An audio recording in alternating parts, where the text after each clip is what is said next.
Are you or someone you know suffering from mental health problems? Well, you don't have to go through it alone. Reach out to people you trust, whether it's the pastor at church, the counselor at school, or the nurse at your health center. For help, call the psychiatry section of the Department of Community Health and Psychiatry at the University of the West Indies Mona campus, 977-1108. Hello and welcome to today's edition of Jamaica Magazine. I'm Adrian Atkinson. We have a lot in store for you, so please stay with us for the next half hour.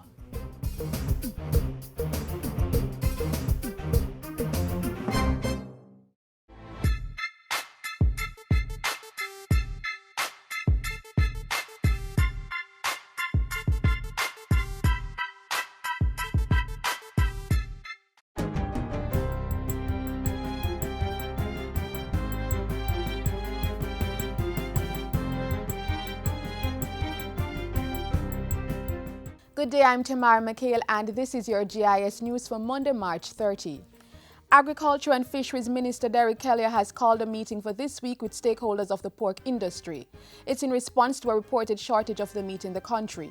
In the meantime, the minister has cautioned consumers to not panic and to resist the urge for imported alternatives. While we appreciate that there may be a current tightness in the market, we need to resist the urge to open the floodgates of importation, thereby to destroy our hard-earned achievements in the sector. Meanwhile, the country's 9th agri-park located at the Sweet River Multi-Species Abattoir in Ferris, Westmoreland, was established at a cost of $292 million. The project, which is near completion, has been established under the public-private partnership model. The Agriculture Minister says a study was conducted for the strategic implementation of an abattoir meat science system in an effort to streamline the country's slaughtering houses and abattoirs to meet international best practices. Emanating from that study is the recommendation to establish regional abattoirs in the 5 centralized locations. In addition, it was determined that these abattoirs could become part of the agri-park program, and consequently this allowed the government to enter into partnerships with the private sector to establish these abattoirs. The new agri-park abattoir is a 12,000 square feet fully automated facility expected to provide direct employment for 50 persons and another 1,200 indirectly. It will target 2.6 million kilograms of pork and 315,000 kilograms of chevron and mutton. Jamaica has joined 6 other Caribbean countries in implementing its own dietary guidelines with the aim of improving the nutritional well-being of citizens. Health Minister Dr. Fenton Ferguson launched the food-based dietary guidelines for Jamaica last week. It was developed in an effort to provide nutrition and health-related recommendations to promote healthy eating habits and lifestyle, such as physical activity in the population. The guidelines are outlined in an easy-to-read and brightly illustrated nutritional pictorial chart containing common foods in Jamaica. It also covers portion size, food groups, and eating patterns to provide the required nutrients in a balanced diet.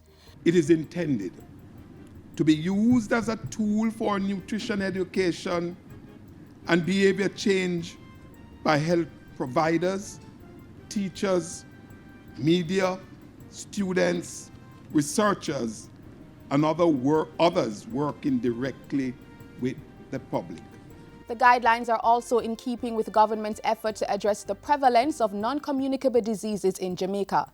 As part of that effort, the Health Ministry also recently launched a physical activity guide and toolkit for the workplace. The Sandy Hill Road in North Central St. Catherine has been officially reopened after $10 million in rehabilitation work was carried out. The roadway, which falls under the responsibility of the Parish Council, was done through the Jamaica Emergency Employment Program, JEEP. I believe that it was done properly, and I want to congratulate all the workers who work on this stretch. We are going to ask the Parish Council to make sure that, I'm sorry that the mayor is not here. We are going to ask you to make sure you put up a sign here to say Sandy Hill. The Transport and Work State Minister said other work would be done in the area to improve the infrastructure there. These include fixing a number of breakaways in the section of the Zion Hill to Bamboo Corner Road. A new bridge will also be built on the road leading to Redcom, for which tender will be out by the end of April, with construction expected to be completed before September. Meanwhile, work is to start in the new fiscal year to replace the over 100-year-old Pennants Bridge located in Clarendon. The century-old bridge has fallen into disrepair, and Transport and Work State Minister Richard Azan says the work will be carried out under the Major Infrastructure Development Program. During a recent tour of the area, he told JIS News that the existing bridge will be replaced with a modern 2-lane reinforced concrete bridge. He said the cost to undertake the works would be negotiated with China Harbour Engineering Company, CHEC. And finally, Prime Minister Portia Simpson Miller has declared her recent assignment to New York as successful, asserting that the monument in honor of slave victims is significant to all Jamaicans. The Prime Minister was at the United Nations for the unveiling of the Ark of Return, the permanent monument to honor the victims of slavery and the transatlantic slave trade. It's very important, certainly to me, and I'm sure all Jamaicans, that at this time there could be a memorial erected in honor of our ancestors. Mrs. Simpson Miller was speaking with the JIS News on Saturday at the 2015 Boys and Girls Championships. She praised the young athletes for continuing the tradition of sporting excellence. Anywhere you go in the world, if they do not recognize Jamaica for our music, there's just one other area. Everyone will say to you, Usain Bolt or Shelley and Fraser Price. So, with our music, our sportsmen and women, Jamaica stands tall internationally. Calabar High and Edwin Allen High retained their titles as Boys and Girls Championships winners. And that's it for JIS News today. I'm Tamara McHale. Thank you for watching.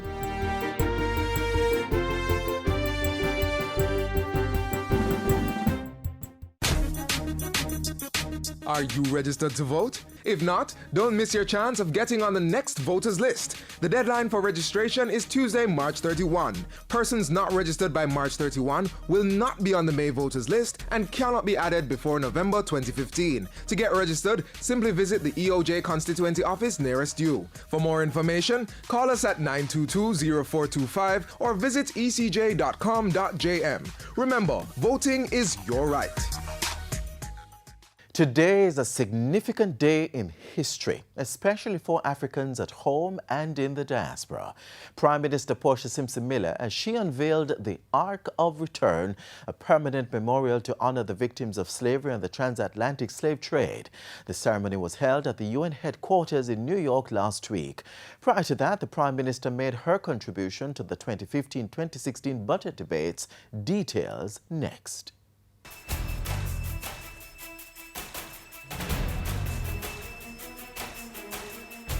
Prime Minister announces several investments to help propel the economy. Permanent memorial to honor the victims of slavery unveiled. And the Prime Minister supports young athletes at the 2015 Boys and Girls Champs. This is Jamaica House Weekly. I'm Andrea Chisholm. Prime Minister Portia Simpson Miller used her budget presentation last week to announce several investments which are expected to improve the island's economic standing. For the bauxite industry, she announced that bauxite extraction had resumed at Alpart in Main St. Elizabeth on March 23. The plant will begin hauling bauxite to the port next month. The company has already employed 40 people and has committed to hire an additional 70 persons by the end of this month, and is on track to hire 250 people in total for the duration of the project. The expansion of the Kingston Container Terminal is also gaining traction, as Cabinet approved a concession agreement with the preferred bidder. The contract will be signed on April 7, allowing Terminal Link CMA CGM Consortium to finance, expand and operate the Kingston Container Terminal. And the Prime Minister also announced in Parliament that those who murder pregnant young women will soon face harsher punishment before the courts. She says the law is being amended to allow for stiffer penalties when a girl is murdered and the perpetrator knew she was pregnant.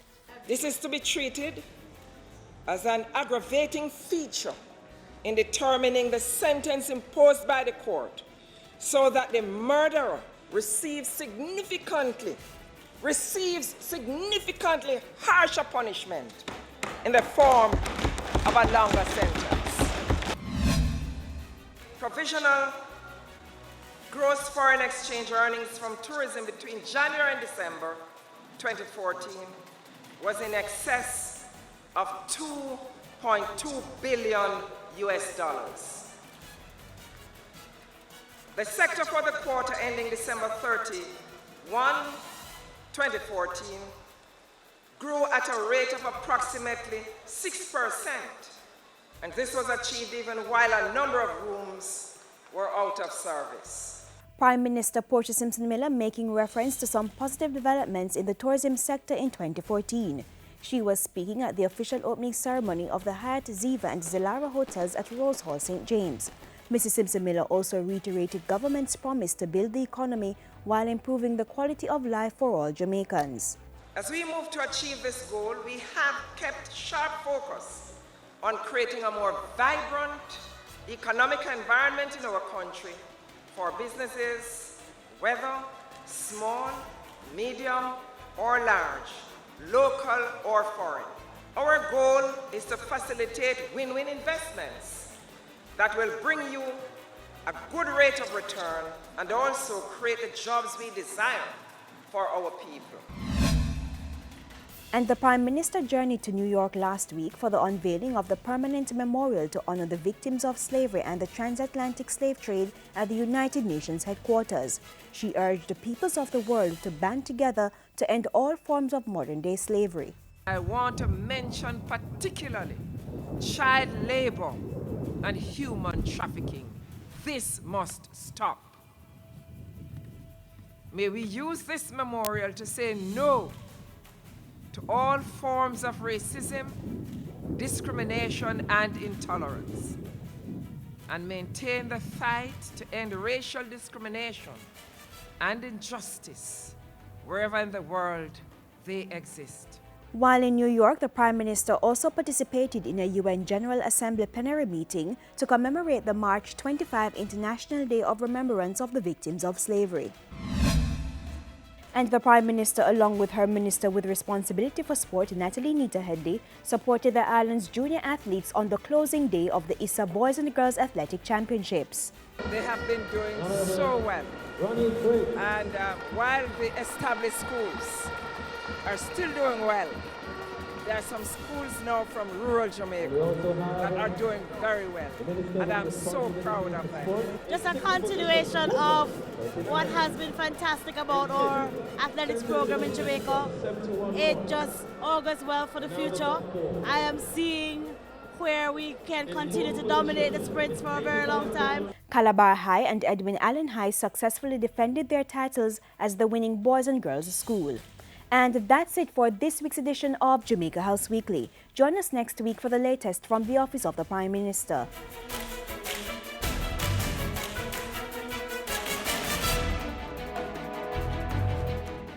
I said be careful what you teach your little children.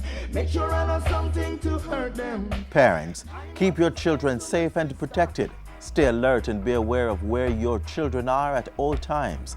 Submit the latest photo of your child to his or her school. Know what's happening with your child. Listen to them when they say they don't feel comfortable going to a certain place or being around certain persons. Act quickly when your child tells you he or she has been touched inappropriately or approached with unwanted requests. Be the change. Help us protect our children. For more information, call 1-888-776-8328 or 1-876-878-2882.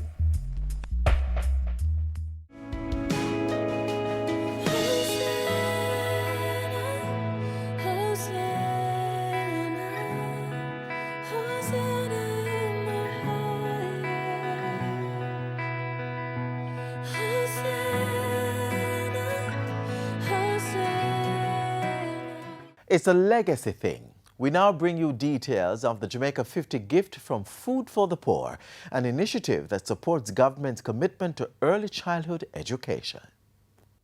50 for 50, a gift to the people of Jamaica, an NGO initiative endorsed and supported by the government of Jamaica, an investment in Jamaica's future. Today we can say mission accomplished. Clap them, they're doing good things for us.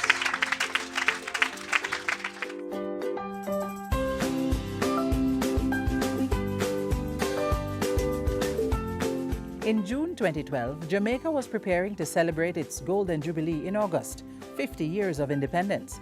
As government moved to create legacy projects for the Jamaica 50 celebrations, the charity organization Food for the Poor joined the mission and launched its Jamaica 50 Legacy Project. We are very passionate about assisting Jamaica create a legacy of easier access to education. That's our gift to Jamaica and Jamaicans for the island's Golden Jubilee.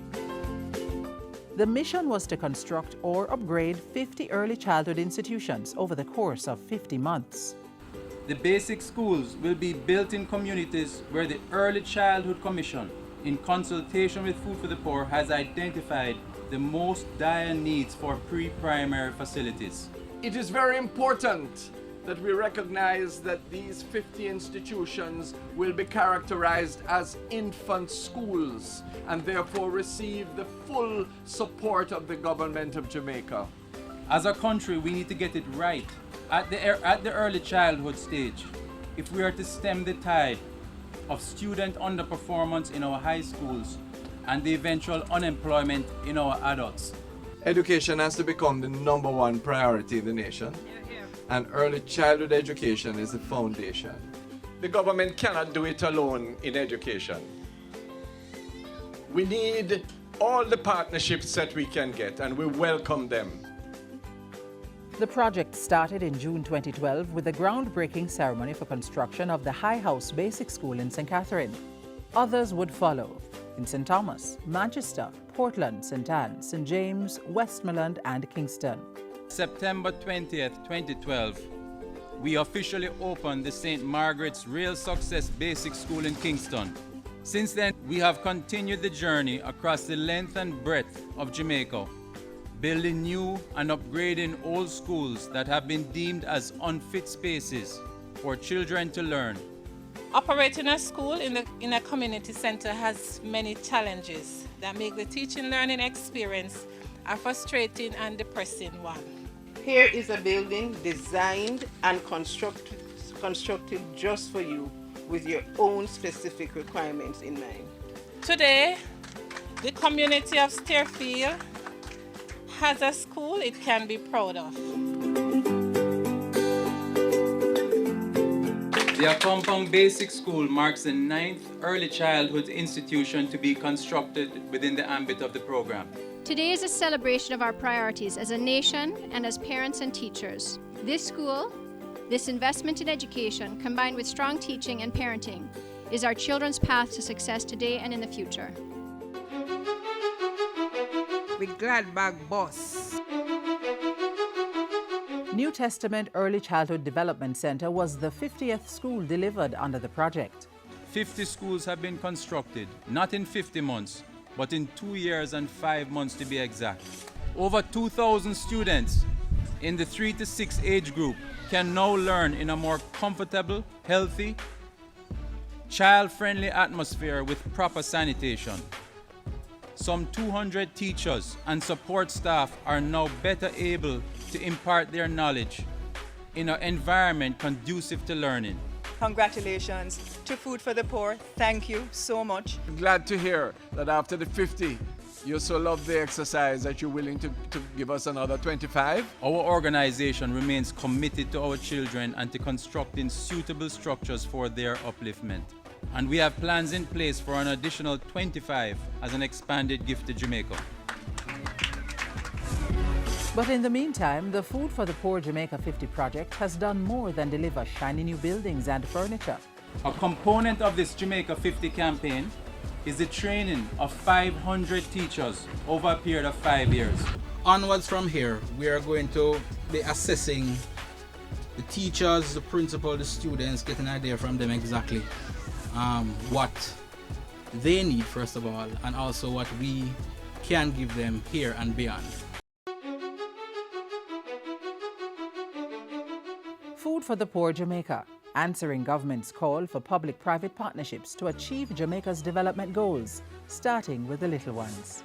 Thank you for allowing us to support your community, and in turn, we ask you to support the work that Food for the Poor does.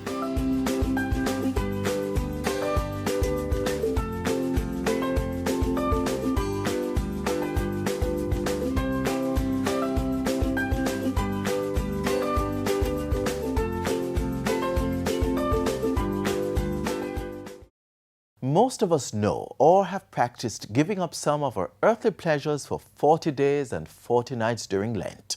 But what is the true meaning of this holy observance?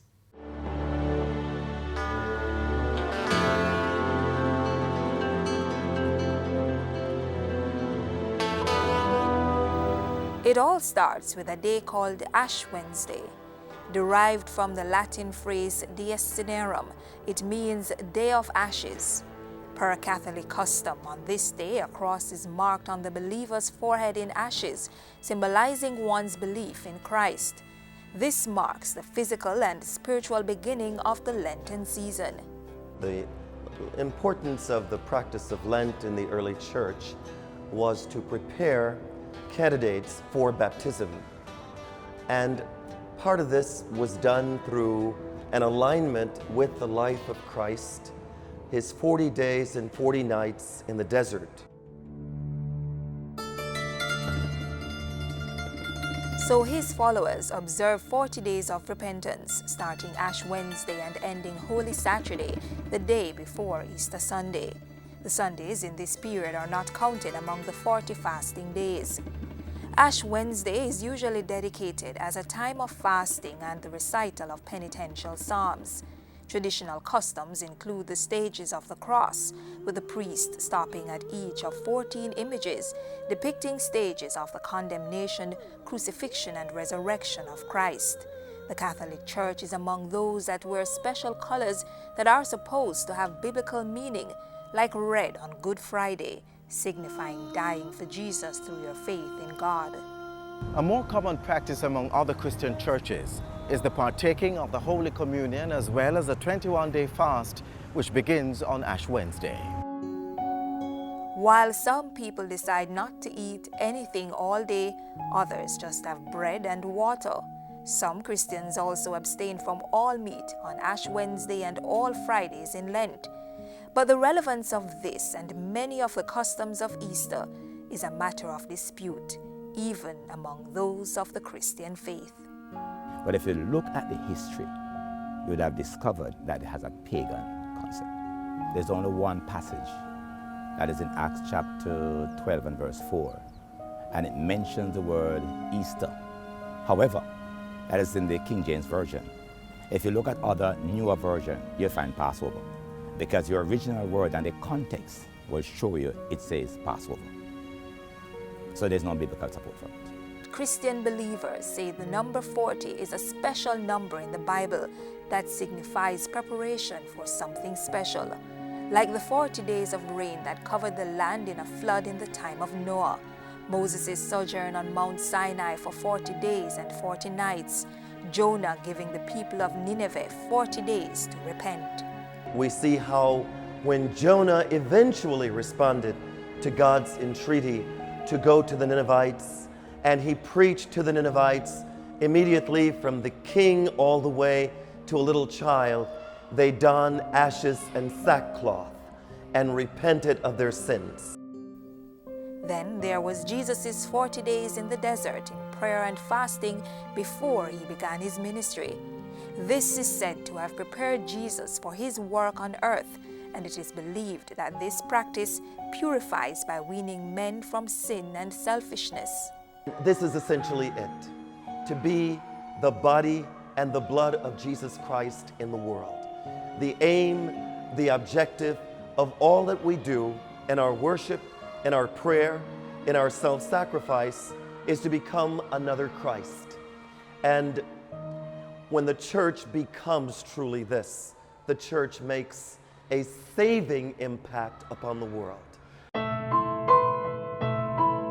But that ideal is not the bone of contention. By much of its symbolism and its position on the calendar, Easter is linked to the Jewish Passover and Exodus from Egypt recorded in the Old Testament. but Christians base much of their beliefs and practices on the reports of Jesus' Last Supper.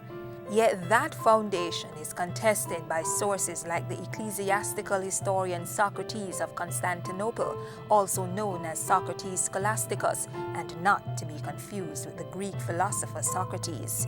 Socrates Scholasticus attributes the observance of Easter simply to the Church's attempts to perpetuate its customs, insisting that neither Jesus nor his apostles endorsed this or any other such festival. But despite opposing views that there is neither biblical nor historical record of Jesus, the apostles, or the early church's participation in Lenten season, Christians are holding fast to the tradition and strongly believe it still has its significance today.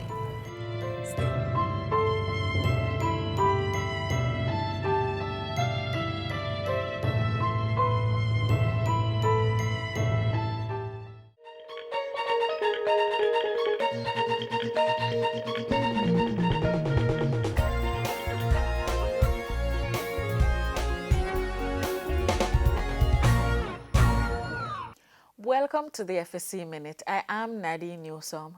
Today we explore microinsurance, and my guest is Rosemary Henry, Senior Director of Insurance with the FSC. Welcome to the FSC Minute, Ms. Henry. Thank you, Nadine. Ms. Henry, the FSC is exploring the introduction of microinsurance services in Jamaica. What is microinsurance?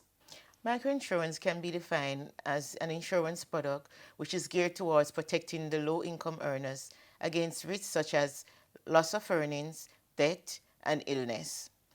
This target group is not normally covered by traditional insurance.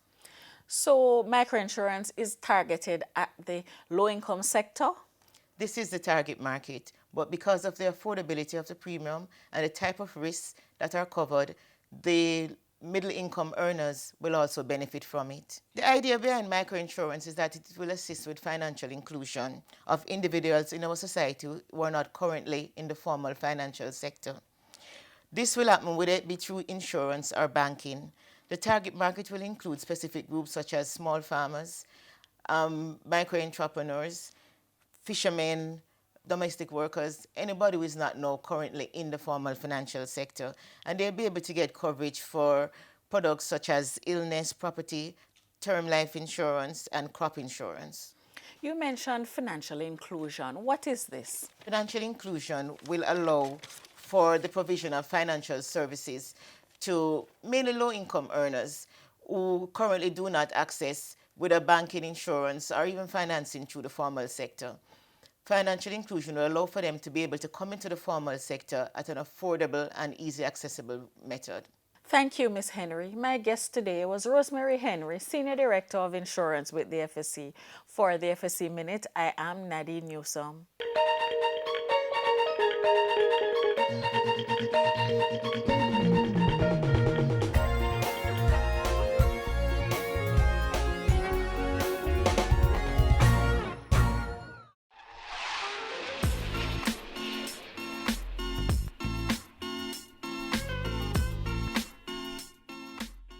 And that's our show for today. If you want to watch this and past shows, please visit jis.gov.jm. You are very important to us, so please continue to send your comments and questions to jamaicamagazine@jis.gov.jm or on our social media pages such as Facebook and Twitter. We also have a new app for all viewers who are on the go. On behalf of the entire team here at the JIS, I'm Adrian Atkinson, reminding you that illness does not define a person. Courage does. Walk good.